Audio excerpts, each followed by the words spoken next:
আসসালামু আলাইকুম।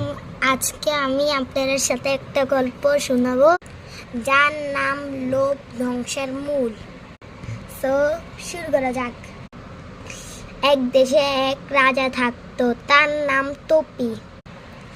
এবং ওই দেশে একজন কিলার বসবাস করত, যার নাম ছিল নাপি।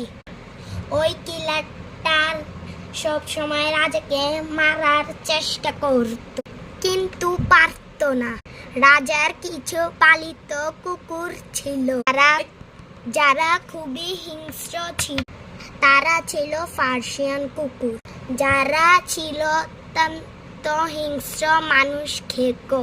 কিলারটার যে রাতে রাজাকে মারতে আসে, সে বিস্ময়ে হা হয়ে যায়। কিলার নাপি ভাবতে পারেনি রাজা তোপি ছিলেন তলোয়ারবাজির সেরা খেলোয়াড়। রাতের আঁধারে রাজা তলোয়ার নিয়ে বাঁশ বাঁধা খাম্বার সাথে অনুসরণের বিষয়টি কিলার নাপির মনে সামান্য হলেও আতঙ্কের সৃষ্টি করে, যার দরুন সে ভাবতে লাগলো, তবে কি তাকে পিছন থেকে আঘাত করতে হবে? তবে তার আগে পরবর্তী পার্ট পাইতে চাইলে লাইক এবং কমেন্ট অবশ্যই করে যেও।